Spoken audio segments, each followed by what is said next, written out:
A ver, la 2. ¿Cuándo está indicada la medición de los volúmenes pulmonares? O sea, ¿cuándo medimos nosotros capacidad pulmonar total y volumen residual? ¿Cuándo queremos medir? ¿Te acuerdan de ese grafiquito que les hice? Cuando sospechamos de restricción. Cuando sospechamos de restricción, porque la espirometría ya nos va a decir de frente, esa es obstrucción, señor o doctor. Y si sospechamos de restricción por la espirometría porque tenemos una capacidad vital forzada baja, ¿qué le hacemos para saber si realmente es restricción o de repente es atrapamiento aéreo? Un test de pletismografía o un examen de pletismografía. ¿Para qué? Para medir justamente los volúmenes pulmonares que la espirometría no mide, pues, ¿no? Entonces aquí la respuesta es eso, pues, en los pacientes en los que se sospecha restricción. En ellos hay que hacerle esta medición pletismográfica, digamos, ¿no? En todos los pacientes obstruidos no le vas a hacer esto de aquí, ¿no? Sobre todo si es la primera vez, como dice aquí, obviamente no. En los asmáticos, en la fase de inactivación clínica, en ese caso le haría mejor una espirometría. En los sujetos fumadores, para detectar alteraciones no observables en la espirometría, pero no, pues no. ¿Para qué quiero medir estos volúmenes? Simplemente ya lo podría medir en una espirometría. En un paciente que fuma, yo le hago una espirometría y si me sale obstruido y no reversible, ya digo que es un EPOC, ¿no? ¿Para qué le estaría haciendo yo una pletismografía, ¿no? Bueno, a ver la 3. Hombre de 54 años de edad que acude a consulta por disnea de esfuerzo de 9 meses de evolución, o sea, tiene un tiempo más o menos de larga data. Al examen físico crepitantes en la auscultación y en la radiografía, en las bases pulmonares, un patrón reticular. ¿Qué estarían pensando aquí? Paciente que tiene una placa con un patrón reticular, que tiene al examen físico crepitantes, probablemente crujidos, y que tiene una disnea de larga data. ¿En un asmático? No, en un EPOC. Un EPOC tiene crepitantes, tipo crujidos, tiene una placa con un patrón reticular, o en una fibrosis. Una fibrosis, ¿no? Una fibrosis tiene una placa con patrón reticular en las bases, puede tener disnea obviamente dependiendo del grado de restricción y también tiene pues crepitantes al examen, ¿no? Entonces, ¿qué me preguntan acá? ¿Qué dato esperaría encontrar en la exploración funcional respiratoria? Algo que me diga que hay restricción, pues, ¿no? Que una prolongación del tiempo expiratorio, eso se ve más en asmáticos, ¿no? En obstruidos, digamos. Una relación FET1-FBC inferior al 60 del valor teórico, eso se ve en obstruidos. Un aumento de la capacidad residual funcional, eso se ve en obstruidos. Entonces, en un restrictivo, ¿qué vería? Una capacidad vital disminuida, pues, ¿no? Eso es lo que yo esperaría encontrar, pues, ¿no? Pero no necesariamente, pero es lo que esperaría encontrar de todas estas respuestas que me dan aquí. Bueno, la 4. ¿Cuál de las siguientes alteraciones espirométricas no indica una patología bronquial obstructiva? O sea, me están hablando que hay muchas obstructivas y una restrictiva, ¿no?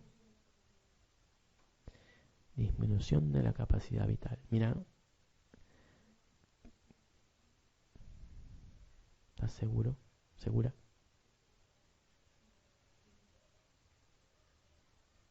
Y si el paciente atrapa aire, ¿qué pasa con su capacidad vital? También disminuye. Mira. Aquí nomás, no tan atrás. Miren, aquí está el volumen residual. Y acá está la capacidad vital. Si el volumen residual aumenta por el atrapamiento de aire, digamos que esto rojito aumenta y llega hasta aquí, el amarillito disminuye. La capacidad vital disminuye, pero no es una restricción, es por atrapamiento de aire, es por obstrucción. Entonces, por eso les decía que la espirometría me sale capacidad vital forzada baja y no necesariamente es restricción. Por eso que la espirometría solo sospecha restricción. Entonces podría ser este caso, pues, ¿no? Que tenga un atrapamiento aéreo y por eso tenga una capacidad vital forzada baja. Entonces, disminución de la capacidad vital no necesariamente es restricción. Puede ser también una obstrucción. Pero lo que sí no va a ser nunca una restricción es la disminución de la capacidad pulmonar total, pues, ¿no? O sea, ya les decía, el patrón restrictivo tiene volúmenes y capacidades bajas. ¿Mm? Bajas, pues, ¿no? O sea, lo que me están preguntando aquí es cuál es restrictiva de todas estas estas 5 respuestas, ¿no? Disminución de la capacidad pulmonar total, esa es la restrictiva. Aumento del volumen residual, eso se ve en obstruidos, que atrapan aire. Disminución de la relación FET1-FBC menor de 70, otra vez les digo, también se ven obstruidos. Es la que define la obstrucción en una espirometría. Disminución de la capacidad vital puede verse cuando hay atrapamiento de aire, ¿no? Que aumenta el volumen residual y la capacidad vital disminuye. Y depresión del FET 25-75 también se ven en obstruidos de vía aérea menor. ¿Sí? Entonces el único que no se ve aquí es la disminución de la capacidad pulmonar total. 5. La cantidad de aire que puede ser expelida, expirada de los pulmones en una inspiración máxima se conoce como, a ver, acuérdense, inspiración máxima. Hacen una inspiración máxima y luego para que se despierten, botan todo el aire hasta el final. ¿Cómo se llama eso? Acuérdense del cuadrito. Una inspiración, llegan arriba, capacidad pulmonar total, botan todo el aire hasta que se quedan al volumen residual. ¿Cómo se llamaba todo eso? ¿Ah? Capacidad vital. Capacidad vital. Capacidad vital. Así nada más, capacidad vital. Volumen tidal es el volumen que están usando ahorita. Volumen de reserva inspiratoria es el que tenemos de reserva para seguir inspirando. Capacidad residual funcional es lo que nos queda después de expirar el aire lentamente. Y volumen de reserva inspiratoria, bueno, que es lo mismo que este de aquí, es lo que usamos cuando necesitamos inspirar más aire, digamos, ¿no? Entonces, cuando uno toma aire como una inspiración máxima y luego lo expulsa totalmente, eso se llama capacidad vital. 6. En la enfermedad pulmonar obstructiva incipiente, originada en la pequeña vía aérea, la medida más sensible de las que recoge la espirometría es, ¿te acuerdan? ¿Cuál es la que mide la vía aérea pequeña en la enfermedad pulmonar incipiente? Porque cualquier enfermedad pulmonar, cuando empieza, siempre empieza por la vía aérea pequeña. ¿Y qué parámetro de la espirometría nos mide vía aérea pequeña? El FET 25-75, exacto. Entonces, ese sería el parámetro que nos sería más sensible en la espirometría para medir justamente esa vía aérea pequeña. Capacidad vital, pues no, obviamente no nos mide vía aérea pequeña. Y acá nos ponen las dos. Mira, la E dice capacidad vital y la A dice vital pero forzada, ¿no? O sea, no. El volumen expiratorio en el primer segundo nos mide más bien vía aérea grande y la relación nos mide obstrucción de vía aérea grande también, ¿no? La 7. La capacidad de reserva inspiratoria se compone de, acuérdense de la parte inspiratoria, la arribita. Había el volumen tidal y aquí había un volumen de reserva inspiratorio. Y esa era, justamente esa suma de esos dos volúmenes, era la capacidad inspiratoria. Justamente es lo que le pregunta. O sea, sería volumen tidal y volumen de reserva inspiratoria. Esa sería la capacidad inspiratoria. ¿Qué es volumen tidal más volumen de reserva expiratoria? ¿No?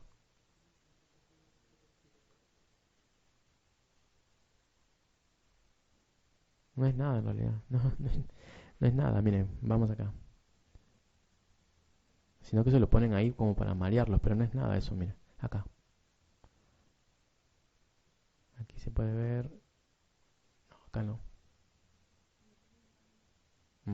Aquí vamos a ver, miren. Aquí. Miren. Volumen tidal y volumen de reserva inspiratoria es capacidad inspiratoria. Volumen de reserva expiratoria, que es de aquí a aquí, más el volumen residual, es capacidad residual funcional. Eso que dice ahí, volumen tidal y volumen de reserva expiratoria, no es nada en realidad. Capacidad vital es la suma de las tres volúmenes, volumen de reserva inspiratoria, volumen de reserva expiratoria y volumen tidal. Y capacidad pulmonar total es la suma ya de los tres más el volumen residual, ¿no?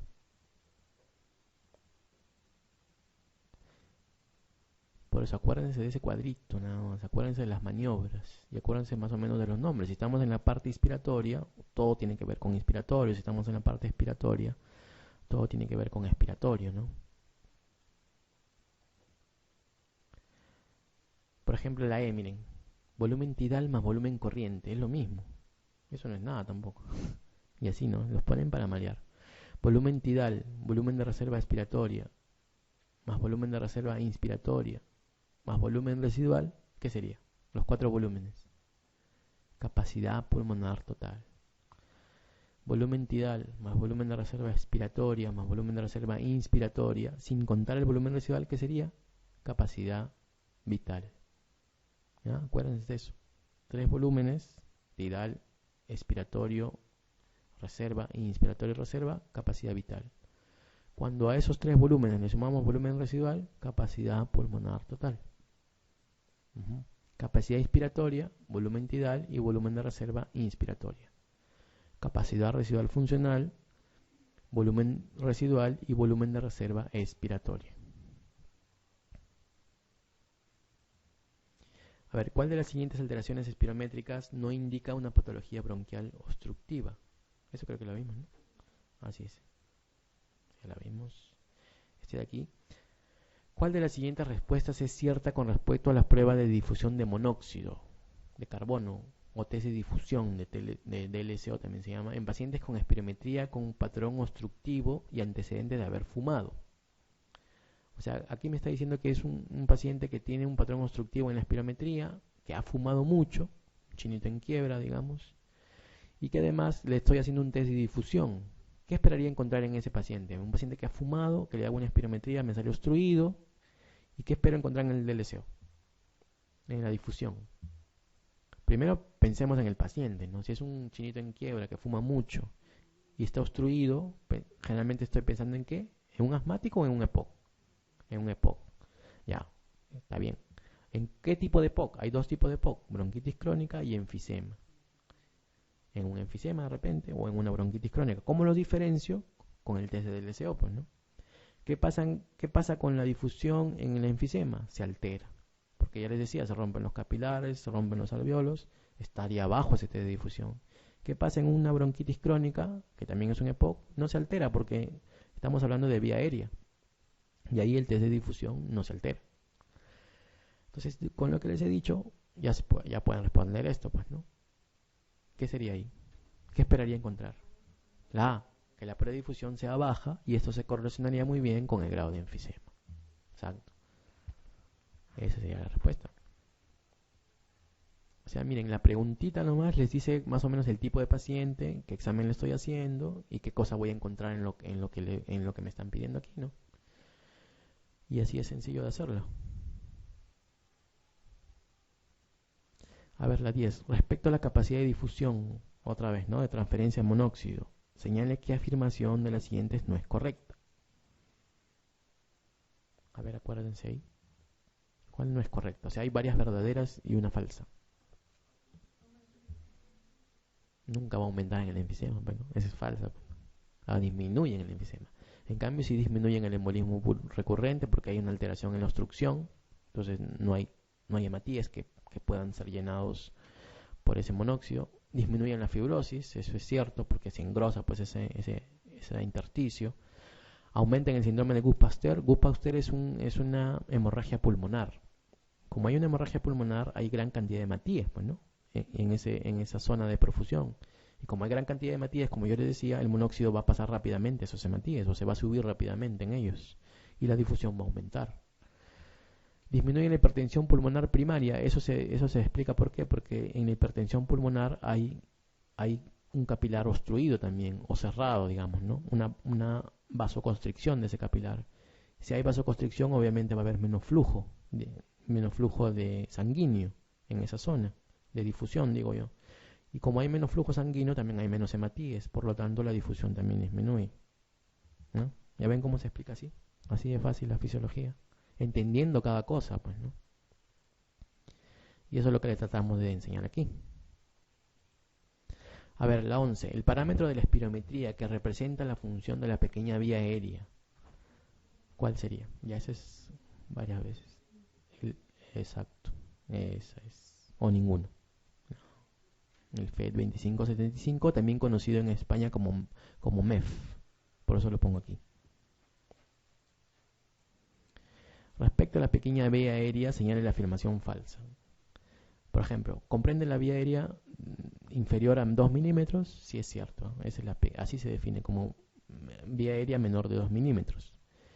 En condiciones normales, la pequeña vía aérea contribuye a la resistencia total en un 20%. Eso también es cierto. No les dije, pero es cierto. La pequeña vía aérea contribuye en la resistencia total a un 20%. ¿Y esto por qué? Porque a ese nivel de la vía aérea pequeña de los bronquiolos, el flujo de aire es laminar. Y como es laminar, digamos que es lento. Y por eso la presión es baja en esa zona.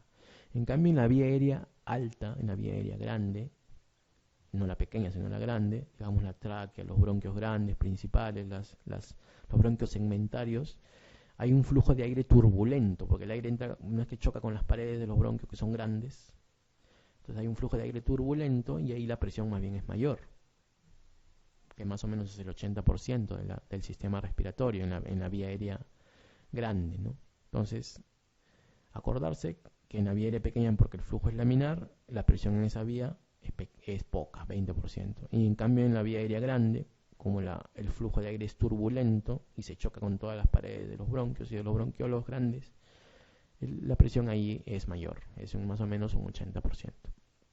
La pequeña vía aérea también carece de glándulas o mucosas. Acordarse que la pequeña vía aérea estamos hablando ya a nivel de bronquiolo, ¿no? A nivel de bronquiolo terminal y a nivel de bronquiolo respiratorio. A ese nivel ya no hay cartílago tampoco. A ese nivel lo único que hay es tejido muscular. Y mientras más vamos bajando en la vía aérea, vamos encontrando menos glándulas submucosas, menos producción de moco. Entonces también es cierto eso, que carecen glándulas submucosas.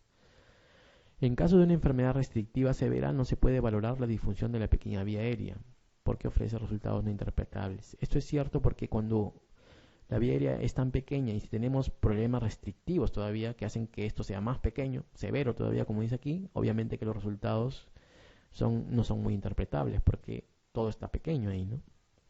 En cambio, miren la E. En la EPOC, la disfunción de la pequeña vía aérea es responsable del aumento de la resistencia en la vía aérea. Hasta ahí es cierto. Es cierto, en un EPOC, esa pequeña vía aérea es la que se altera primero con el humo del tabaco. Es la que se mide por el FED 2575. Es la que si uno deja de fumar, esa alteración se revierte. Pero si uno sigue fumando, esta alteración va aumentando. Ya no solo es en la vía aérea pequeña, sino que se va a la vía aérea grande, produciendo la bronquitis crónica. O si es mayor todavía la exposición al tabaco, ya se produce el enfisema pulmonar. Entonces, hasta ahí es cierto, pero lo que dice aquí, solo en el caso de ebullición por infección, eso no es cierto, ¿no? O sea que solo ahí nomás hay difusión de la vía aérea pequeña, no es cierto, pues, ¿no? En realidad así no hay infección, es lo mismo. Entonces, otra cosa que aquí les enseñamos es también a ver cómo plantean las respuestas. Cuando hay un solo o cuando hay un siempre, generalmente esa es una de las respuestas, ¿no? Porque en medicina no hay nada absoluto. Que te digan solo es así, difícil porque no hay nada absoluto. Siempre va a ser así, tampoco es así. Esa es más o menos una de las mnemotecnias que pueden tener ustedes al manejar una pregunta, ¿no? Bueno, la 13. La alteración funcional más precoz que suele detectarse en el tabaquismo es ¿cuál de estas? O sea, en los que empiezan a fumar precozmente, ¿no? En los chinitos que no están tan quebrados. ¿Qué es lo que se altera? Primero, la vía aérea pequeña, ¿no?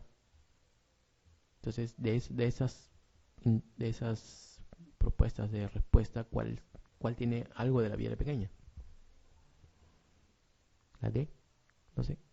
La E, una vez que se detecta la difusión de la pequeña vía aérea, aunque se abandone el hábito tabáquico, existe progresión de las alteraciones. No es así, es al revés.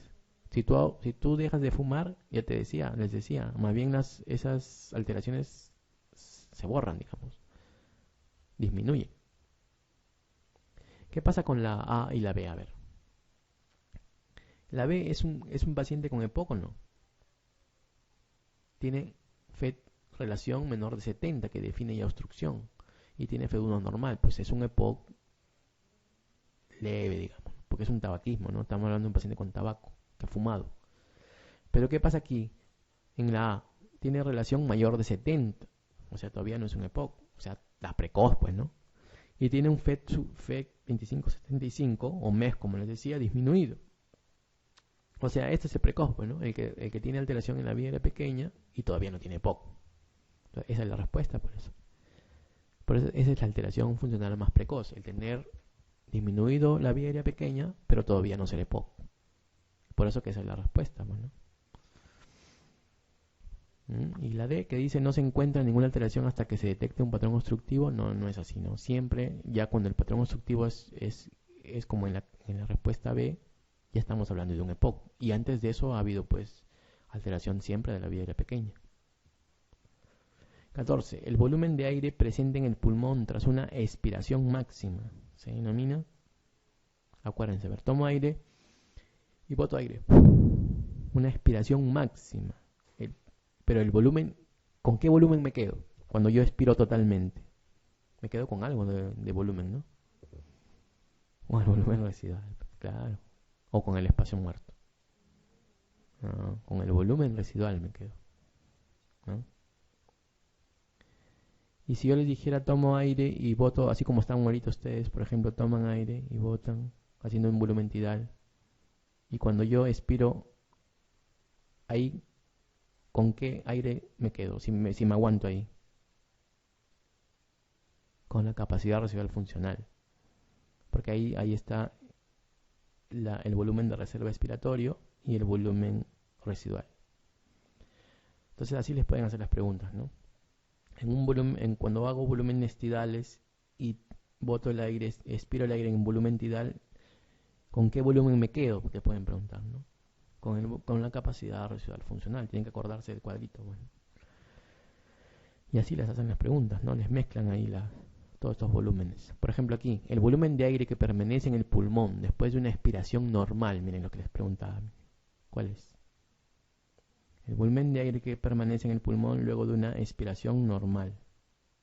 No expiración forzada, que sería el volumen residual, sino el volumen que queda después de una expiración normal, que es todo lo demás, todo lo que está abajo. ¿Cómo se llamaba? Capacidad residual funcional. Capacidad residual funcional, porque es expiración normal. Cuando es expiración forzada, máxima, ahí sí hasta que me quedo sin aire, lo que me queda es el volumen residual. Pero cuando hago la expiración normal, la que están haciendo ahorita ustedes, ¿qué me queda de aire? La capacidad residual funcional. Porque ahí está comprendido el volumen residual y el volumen de reserva expiratorio. La reserva que puedo todavía expirar, digamos. Entonces, eso es la capacidad residual funcional. La D no es, pues, ¿no? Cero no es, ¿no? No sé qué respuesta cero. Eso no es. 16. El volumen corriente es el volumen de aire. ¿Qué volumen de aire es el volumen corriente? El que permanece en el espacio muerto, el que retengo en el pulmón tras una expiración en reposo, el que movilizo en una inspiración forzada o en un reposo. ¿En qué momento yo utilizo el volumen corriente? Como ahorita ustedes, ¿no? El que movilizo en una inspiración en reposo, ¿no? En lo que está haciendo ahorita ustedes, ¿no? Tomando aire y botando, inspirando en reposo. Ese es el volumen corriente. No tiene nada que ver con lo forzado. Si hago forzado ya me están saliendo otros volúmenes, ¿no? El volumen de reserva, los volúmenes de reservas, ¿no?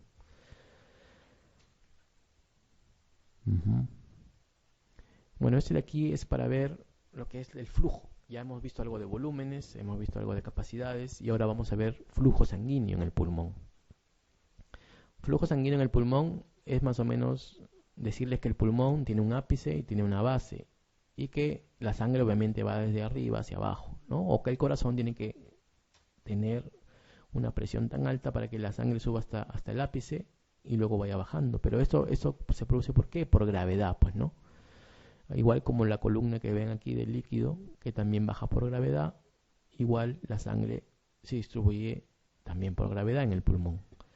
Por ejemplo, en la zona 1, que es la zona donde hay un alveolo distendido, vemos un poco de sangre que pasa, ¿no? Ahora, ¿por qué? Porque por gravedad obviamente la sangre va a ir hacia abajo. Y como vemos aquí en la base, miren este capilar bien distendido porque hay mayor presión en esta zona por la gravedad. Y el alveolo sigue en el mismo tamaño que en la zona 1. Pero sin embargo aquí, si hacemos relaciones ventilo-perfusión, o sea, si hacemos relaciones del alveolo con capilar, vamos a ver que en el ápice esa relación es mayor, porque la ventilación, como ustedes ven aquí, es mayor que esta perfusión que hay aquí. En cambio en la base, vamos a ver que esta relación ventilo-perfusión casi es similar, ¿no? Porque está bien ventilado, pero también está bien perfundido. En cambio en esta zona media, la presión alveolar y arterial como que ya se hacen casi similares, pero siempre le ganan a la presión venosa. En cambio en esta zona 3 ya la presión del flujo sanguíneo es mayor, entonces la presión de la arteria es mayor ya que la presión venosa, y esta a la vez es mayor que la presión alveolar. Entonces esto es importante saber porque en el pulmón existen estas zonas, y estas zonas van a depender tanto de la presión en el alveolo como de la presión en el flujo, en el capilar que está correspondiente a este alveolo, ¿no? Tanto en la arteria como en la vena. Por eso dicen que en la tuberculosis, por ejemplo, se localiza, ¿por qué creen en los ápices? Porque en esta zona, en esta relación alveolo capilar, está más ventilada esta zona, ¿no? Entonces, el Mycobacterium en tuberculosis siempre busca estas zonas aireadas, digamos, de mayor ventilación, y las zonas altas, apicales, tienen esa relación mayor. En cambio, en las zonas bajas, en general, hay mayor perfusión y también mayor ventilación. Pero esto se da ¿por qué? Porque tenemos una base ancha. Y como tenemos una gran cantidad de alveolos y una gran cantidad de capilares, en general, cuando hablamos en general, siempre la perfusión y la ventilación va a ser mayor en las bases. Pero si hablamos por zonas, podemos decir que en la zona apical la ventilación es mayor que la perfusión. Si hablamos por zonas, ¿eh? Pero si hablamos en general, y si les preguntan así, en general, en todo el pulmón, siempre la perfusión y la ventilación son mayor en las bases. Bueno, ventilación tiene que ver con movimiento de aire, y cuando lo medimos en un minuto, tiene que ver con ventilación minuto.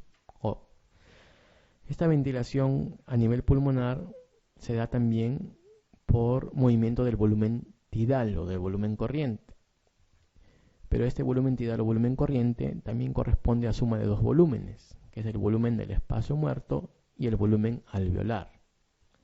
¿A qué llamamos volumen de espacio muerto? Llamamos volumen de espacio muerto al que corresponde desde la nariz hasta el bronquiolo terminal, porque esa es la zona de conducción. Y le llamamos espacio muerto porque en esta zona no hay intercambio gaseoso, pero se llama muerto. Espacio muerto, espacio que no nos ayuda al intercambio, digamos, ¿no? Entonces va desde la nariz hasta el bronquiolo terminal, donde no hay alveolos. Entonces esa es la zona de conducción. Y la zona de ventilación alveolar obviamente es la zona que está en el alveolo, en la zona alveolar. Ambos, volumen del espacio muerto y volumen alveolar, corresponden, la suma de ambos corresponden al volumen tidal. La ventilación minuto corresponde al volumen tidal por la frecuencia respiratoria. Esa es la ventilación minuto o la ventilación pulmonar minuto. Y más o menos esto es 7500 o 7500 mililitros, porque viene de multiplicar 500, que es el volumen tidal, por 15, que es la frecuencia respiratoria promedio, ¿no? Y eso sale más o menos 7500. Entonces ese es el volumen o la ventilación pulmonar minuto, porque se toma pues en las 15 respiraciones que se dan en un minuto. La ventilación, como les decía, tiene que ver con espacio muerto y con ventilación del alveolo. Y aquí vemos cómo se define el espacio muerto. Es el aire que circula en cada ciclo, pero que no interviene en el intercambio gaseoso. Hay varios tipos de espacio muerto. El espacio muerto anatómico, que es el que yo les decía, ¿no? El que llega hasta el bronquiolo terminal. Pero también hay un espacio muerto a nivel del alveolo y a nivel fisiológico. ¿Y cómo se explica esto? Porque hay algunas zonas donde hay buena ventilación, pero mala perfusión a nivel del pulmón. Eso de espacio muerto quiero que se acuerden siempre relacionándolo con la tráquea. Acuérdense la tráquea, por ejemplo, en la tráquea hay buena ventilación, pero la perfusión ahí digamos que hay, pero no se va a ver intercambio gaseoso. Entonces hay buena ventilación y mala perfusión, entre comillas, ¿no? En la tráquea. Y a eso le llamamos espacio muerto. Pero eso mismo puede ocurrir a nivel del alveolo. ¿Cómo así? Que haya una buena ventilación a nivel del alveolo, pero hay una mala perfusión porque hay un capilar destruido o porque hay un tromboembolismo pulmonar que hace que el capilar no se perfunda bien. Entonces hay buena ventilación y mala perfusión, digamos. Entonces a eso le llamamos espacio muerto fisiológico. El espacio muerto anatómico más o menos corresponde a 150 mililitros, que es el aire que está en este espacio muerto y que no interviene en el intercambio gaseoso. Entonces, de esos 500, que es el volumen tidal, solo 150 son volumen del espacio muerto y los otros 350 son es el volumen que va a intervenir en la zona de intercambio gaseoso. O sea, es el volumen alveolar, digamos, ¿no? O de ventilación alveolar. Una prueba que también hacemos es la ventilación voluntaria máxima, ya que es hacer que el paciente respire rápidamente en frecuencias y volúmenes altos y que lo haga durante 15 segundos, y eso lo medimos. Y eso tiene mucha correlación con el FED1 que medimos en espirometría. Y hay una fórmula incluso, ¿no?, de ventilación voluntaria máxima, que corresponde al FED1 multiplicado por 35 por 40. Entonces, esta es una ventilación que hacemos que el paciente lo haga voluntariamente, es una prueba que utilizamos. Generalmente lo utilizamos para cirugías, para predecir si el paciente se va a complicar en una cirugía, para ver cómo va la enfermedad de fondo que tiene y para ver el pronóstico de la enfermedad pulmonar que tiene. Pero tiene que ver con esto, ¿no? Con respiraciones rápidas durante 15 segundos y luego lo medimos y comparamos con el FED1. Este cuadrito es para hablarles de lo que es ventilación y perfusión, ¿no? Ventilación tiene que ver con el alveolo, perfusión tiene que ver con el capilar y difusión tiene que ver con esta membrana alveolo capilar y con el engrosamiento de esta membrana, ¿no? Como ven aquí, el oxígeno entra de afuera a través del alveolo, luego pasa al capilar y el CO2 viene de los tejidos por la perfusión y luego sale por el alveolo hacia afuera. Si hay alguna alteración tanto en la ventilación, en la perfusión o en la difusión, obviamente que esto se va a alterar. Y es lo que vamos a ver en la alteración de las relaciones ventilo-perfusión. Una relación ventilo-perfusión es normal cuando hay buena ventilación y buena perfusión, como ven acá, ¿no? Está perfundiéndose bien y está ventilando bien. Esa es la relación normal. Como están ustedes, que son jóvenes, que no tienen patología. Pero en algunos casos hay alteraciones de esta relación ventilo-perfusión. Uno de ellos es el espacio muerto. Ya les decía, acuérdense de la tráquea. Espacio muerto es buena ventilación y mala perfusión. Pero cuando hablamos de espacio muerto alveolar estamos hablando de eso justamente, de que hay una buena ventilación como vemos aquí, pero miren, hay un capilar obstruido, de repente en un trombo, ¿no?, un émbolo, no sé, y hay mala perfusión, pues, ¿no? Entonces hay buena ventilación pero mala perfusión. Esta es una zona de espacio muerto, ¿no?, a nivel pulmonar, y la relación obviamente va a ser mayor que 1. ¿Y esto por qué? Porque la relación normal es 1-1, o sea, buena ventilación, digamos, pongámosle 50, y buena perfusión, pongámosle 50. 50 entre 50, 1. En cambio, si vamos al espacio muerto, decíamos, tenemos buena ventilación, pongámosle 50, y mala perfusión, pongámosle 20. ¿No? Entonces, esto no va a salir, obviamente, mayor que 1. ¿No? Porque la ventilación es mayor, pues, ¿no? Pero vamos a lo contrario, al CHAN o cortocircuito, es lo contrario, es mala ventilación y buena perfusión, es lo contrario del espacio muerto.